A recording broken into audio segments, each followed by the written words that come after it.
Hi నమస్తే, నేను మీ రాపుల్ Bhaskar advocate. ముఖ్యంగా తెలంగాణ రాష్ట్రంలో కొన్ని లక్షల మంది ఫార్మర్స్ వ్యవసాయం మీద ఆధారపడి పనిచేసుకుంటున్నటువంటి పరిస్థితి.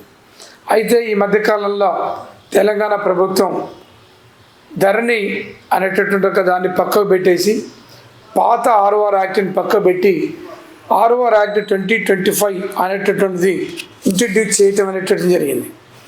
ముఖ్యంగా ఈ యాక్ట్లో ఉండేటటువంటి ఒక బలం, ఒక మంచి జరిగేటటువంటి కార్యక్రమం ఏంటి అంటే, ఒక తహసీల్దార్ ఒక వ్యక్తి యొక్క పాస్ పుస్తకాన్ని భూమిని తీసేసి మరొక వ్యక్తి పేరు మీద పెట్టినా, ఒక వ్యక్తి యొక్క పేరుని తీసివేసి ఇంకొక వ్యక్తికి పెట్టినా మనకు తెలియకుండా రకరకాల తప్పులు రెవెన్యూ అధికారులు చేస్తూ ఉన్నారు.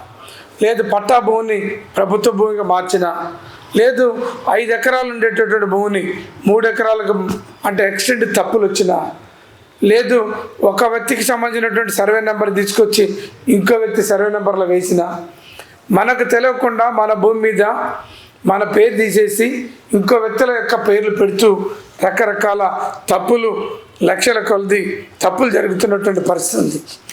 వీటన్నిటినీ అధిగమించడం కోసం రెవెన్యూ కొత్త ఆర్ఓఆర్ యాక్ట్ 2025లో అప్పీల్స్ అనేటటువంటి ఒక ప్రోగ్రామ్ని ప్రభుత్వం ప్రత్యేకంగా చొరవ తీసుకొని పెట్టడం అనేటువంటి జరిగింది.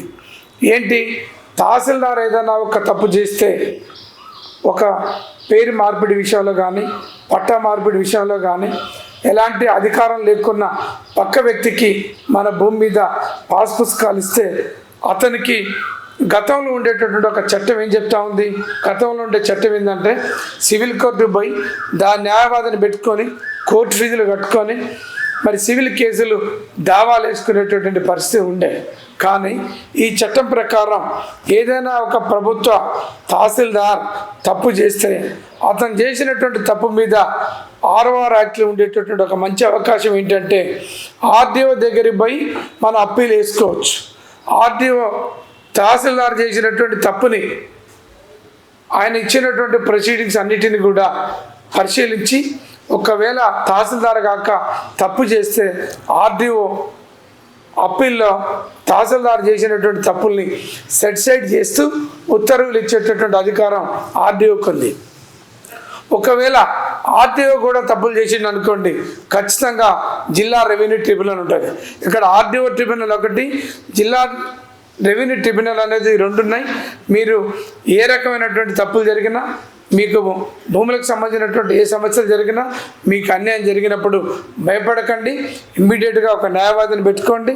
మీరు రెవెన్యూ ట్రిబ్యునల్స్లలో మీ యొక్క ఫిర్యాదులు, అప్పీల్స్ వేస్తూ మీకు జరిగినటువంటి అన్యాయాన్ని పూడ్చుకోవాలని, మీకు జరిగినటువంటి భూములలో జరిగినటువంటి సమస్యల్ని పరిష్కరించుకోవాలని చెప్పేసి ఈ సందర్భంగా మీ నోటీసులు పెడతాను.